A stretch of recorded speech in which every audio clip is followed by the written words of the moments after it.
যোৱাকালি বিশ্ববিদ্যালয় অনুদান আয়োগে আমাৰ অসমৰ দুখন ঐতিহ্যমণ্ডিত মহাবিদ্যালয় ভোলানাথ বৰুৱা মহাবিদ্যালয় যাক আমি ছুটিকৈ বি বৰুৱা কলেজ বুলি কওঁ গুৱাহাটীৰ আৰু BN কলেজ ধুবুৰী এই দুইখন মহাবিদ্যালয়ক স্বায়ত্ত শাসিত মহাবিদ্যালয়ৰ মৰ্যাদা প্ৰদান কৰিছে মহাবিদ্যালয় দুইখনৰ অধ্যক্ষ পৰিয়ালবৰ্গ অধ্যাপক অধ্যাপিকা ছাত্ৰ ছাত্ৰী প্ৰাক্তন ছাত্ৰ ছাত্ৰী প্ৰাক্তন অধ্যাপক অধ্যাপিকা সকলোকে মই অভিনন্দন জনাইছো এয়া এক প্ৰাপ্তিৰ মুহূৰ্ত আৰু এই প্ৰাপ্তিৰ মুহূৰ্তত মই দুইখন মহাবিদ্যালয়লৈ অসম চৰকাৰৰ হৈ উষ্ণ অভিনন্দন জনাইছো মই বিশ্বাস কৰোঁ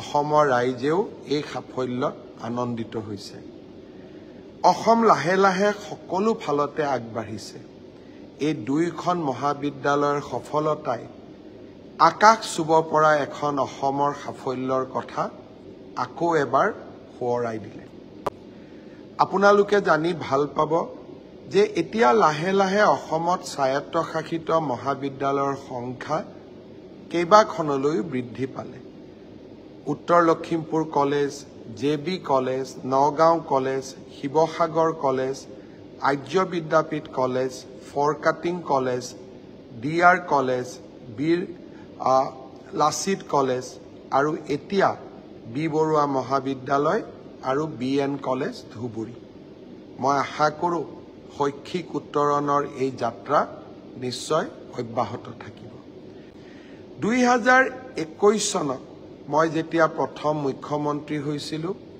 সেই সময়ত SDGৰ ৰিপৰ্ট এটা প্ৰকাশ পাইছিলে সেই ৰিপৰ্টটোত আমাক পাৰফৰ্মাৰ কেটেগৰীত ৰখা হৈছিলে প্ৰথমতে আমি এছপাইৰেণ্ট আছিলোঁ তাৰ পিছত পাৰফৰ্মাৰ কেটেগৰীলৈ আমি আহিলোঁ সংবাদপত্ৰই ভীষণ সমালোচনা যে অসম এতিয়াও পাৰফৰ্মাৰ কেটেগৰীত আছে 2023ত SDGৰ নতুন যি আমাৰ সমীক্ষা প্ৰকাশ পালে অসম এতিয়া ভাৰতৰ আগবঢ়া ৰাজ্যসমূহৰ দৰে ফ্ৰণ্ট ৰেংকিং ৰাজ্যত পৰিণত হ'ল সাস্টেইনেবল ডেভেলপমেণ্ট গোল হ'ল ইউনাইটেড নেশ্যনে বান্ধি দিয়া মানুহৰ জীৱনৰ লগত জড়িত কেইবাটাও সমস্যাৰ বহনক্ষম সমাধান যেনেকৈ দৰিদ্ৰতা নিৰ্মূলকৰণ বিশুদ্ধ খোৱা পানী গ্ৰীণ পাৱাৰ বহুত কেইটা ইয়াত ইনডেক্স থাকে আৰু গোটেই কেইটা ইনডেক্সতে এতিয়া অসমে ফ্ৰণ্ট ৰেংকিং ৰাজ্য হিচাপে স্বীকৃতি পাইছে নীতি আয়োগৰ সমীক্ষা ইণ্ডিয়ান চাইল্ড প্ৰটেকশ্যন এই সংস্থাটোৱে অসমৰ 1032খন গাঁৱত চাইল্ড মেৰেজৰ ওপৰত এটা সমীক্ষা কৰিছিল যে শিশু কম বয়সতে ছোৱালীৰ বিয়া হোৱা সংখ্যা কমিছে নে কমা নাই এই ইণ্ডিপেণ্ডেণ্ট গ্ৰুপটোৱে 20খন জিলাৰ 1132খন গাঁৱত সমীক্ষা কৰিছিল তেখেতসকলে আজি প্ৰতিবেদন ৰাষ্ট্ৰজুৰি প্ৰকাশ কৰিছে যে 81খন গাঁৱত চাইল্ড মেৰেজৰ ঘটনা কমি আহিছে তেওঁলোকে 600খন গাঁও আৱিষ্কাৰ কৰিলে বিচাৰি পালে য'ত এটাও চাইল্ড মেৰেজৰ ঘটনা 21 চনৰ পিছত হোৱা নাই আৰু তেখেতসকলে এইটো সমীক্ষাত কৈছে যে অসমৰ এই গাঁওসমূহৰ 98% ৰাইজে চাইল্ড মেৰেজৰ বিপক্ষে চৰকাৰে লোৱা প্ৰচেষ্টাক সমৰ্থন দিছে অৱশ্যে আমাৰ যি প্ৰচেষ্টা সেই প্ৰচেষ্টা অব্যাহত থাকিব নৱেম্বৰ ডিচেম্বৰ মাহত আমি আৰু এবাৰ এনেকুৱা শিশু কম বয়সতে বিয়া দিয়া ব্যক্তিসকলৰ বিৰুদ্ধে বা বিয়া কৰোৱা ব্যক্তিসকলৰ বিৰুদ্ধে আমি আকৌ এবাৰ ব্যৱস্থা হাতত ল'ম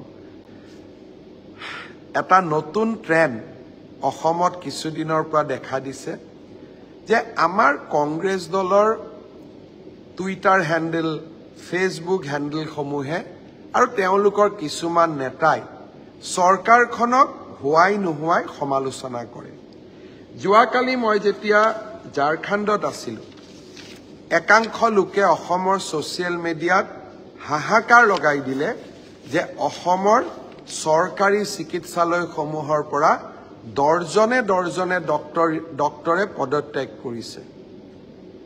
একাংশ ইমানো ক'ব গ'লে যে গণ পদত্যাগ আৰম্ভ হ'ল, মাছ ৰেজিগনেশ্যন আৰম্ভ হ'ল। ময়ো বাতৰিটো পাই আচৰিত হ'লোঁ। দৰাচলতে আমাৰ অসমত এইটো সত্য যে মেডিকেল কলেজৰ পৰা কিছু সংখ্যক ডক্টৰে প্ৰত্যেক বছৰত পদত্যাগ কৰে। সংখ্যাটো কিমান? 2021ত 36 গৰাকী, 2022ত 12 গৰাকী, 2023ত 64 গৰাকী আৰু 2024ত এতিয়ালৈকে 5 গৰাকী। ভৱিষ্যতলৈকে হয়তো আৰু কিছু সংখ্যক পদত্যাগ পত্ৰ আমি গ্ৰহণ কৰিম। কংগ্ৰেছ দলে ইয়াক লৈ ফূৰ্তি কৰি আছে যে ডক্টৰে পদত্যাগ কৰিছে, মেডিকেল কলেজবিলাক এতিয়া বন্ধ হৈ যাব। যোৰহাটত মেডিকেল কলেজ কৰোঁতে প্ৰতিদিন বাতৰি কাকতৰ লগততো মই এক প্ৰকাৰ সংগ্ৰাম কৰিছিলোঁ প্ৰতিটো দিনেই। এতিয়া মই আপোনালোকক এটা নতুন তথ্য দিব খুজিছোঁ। 2021ত পদত্যাগ কৰিলে 36 জনে। 2021ত নতুন ডক্টৰে কিমান নিযুক্তি ল'লে? 2021ত নতুন ডক্টৰ এপইণ্টমেণ্ট হ'ল 2079, 279।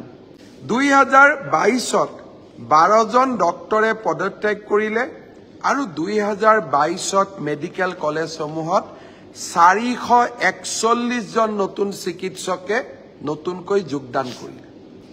2023ত পদত্যাগ কৰিলে 64 জনে। তাৰ বিপৰীতে নতুন ডক্টৰে কিমান নিযুক্তি ল'লে? 302 জন, 302। আৰু এই বছৰ 30-40 জন ডক্টৰে পদত্যাগ কৰিব। তাৰো কাৰণ মই আপোনালোকক ক'ম। তাৰ বিপৰীতে যোগদান কৰিব 183 জন চিকিৎসকে, ডক্টৰে মেডিকেল কলেজত। 2016 চনৰ পৰা যদি আমি হিচাপ কৰোঁ, 2024ত ভাৰতীয় জনতা পাৰ্টিৰ চৰকাৰৰ দিনত মেডিকেল কলেজসমূহত 1676 নতুন ডক্টৰে যোগদান কৰিছে। মই ভাল পালোহেঁতেন কংগ্ৰেছ দলে পদত্যাগ কৰা ডক্টৰৰ সংখ্যা ছ'চিয়েল মিডিয়াত যেতিয়া দিছিলে, তাৰ লগত নতুন কিমান ডক্টৰে যোগদান কৰিলে তাৰ বিষয়ে তেওঁলোকে সাহসেদি ক'ব লাগিছিল। হিমন্ত বিশ্ব শৰ্মাক সমালোচনা কৰিবলৈ যাওঁতে ৰাজ্যখনক সমালোচনা নকৰিব, আতংকৰ সৃষ্টি নকৰিব। আমি অসমখনক ভাৰতৰ সৰ্বশ্ৰেষ্ঠ ৰাজ্য কৰাৰ সংকল্প লৈছোঁ। যোৱা পৰহি দিনাখন কংগ্ৰেছ দলৰ নেতা আহিছিল, নাও লৈ চৰত ৰিলিফ দিব গৈছে। তেওঁলোকে নাজানে যে অসমৰ চৰত পানী সদায় থাকে। চৰত বাস কৰা লোকসকলে পানীৰ মাজত বাস কৰে। বানপানী ক'ত হয়? বানপানী মথাউৰিৰ কাষত হয়। চৰত বানপানী হয়, গৰাখহনীয়া হয়। কিন্তু প্ৰত্যেক বছৰটোৰ প্ৰত্যেক সময়তেই সমস্যা থাকে। বানপানীৰ লগত সম্পৰ্ক নাই, বানপানী নাথাকিলেও চৰত পানী থাকে। নাও লৈ বিচাৰি ৰিলিফ কেম্প বিচাৰিবলগীয়া হোৱাটো অসমৰ বাবে আন এক কৃতিত্ব। আপোনালোকে জানি আচৰিত হ'ব, 2004 চনত কংগ্ৰেছ চৰকাৰৰ দিনত অসমত 340টা মথাউৰি ভাঙিছিলে। আজি আমাৰ চৰকাৰৰ দিনত মাত্ৰ 4টা মথাউৰি ভাঙিছে। আৰু আমি চেষ্টা কৰিম আগৰ বছৰবিলাকত যাতে 4টা মথাউৰিও নাভাঙে। কিন্তু আজি মই কৃতিত্বৰে ক'ম যে 4টা মথাউৰিৰ ইতিমধ্যে আমি দুলীয়াজান সমষ্টিৰ মথাউৰিটো ইতিমধ্যে আমি জোৰা লগাই দিলোঁ, মাজুলীৰ মথাউৰিও আমি জোৰা লগাই দিলোঁ। আজি আমি এখন নতুন অসমৰ সৃষ্টি কৰিছোঁ, যিখন অসমত অসমৰ যুৱক যুৱতীয়ে মেধাৰ ভিত্তিত এপইণ্টমেণ্ট পায়, যিখন অসমত মেডিকেল কলেজ হয়, যিখন অসমত 1500 চিকিৎসকে মেডিকেল কলেজত চাকৰি যোগদান কৰে যিখন অসমত 340টা মথাউৰি ভঙাৰ পৰিৱৰ্তে 4টালৈ হ্ৰাস কৰিব পৰা যায় নতুন অসম নতুন সপোন বহুত বহুত ধন্যবাদ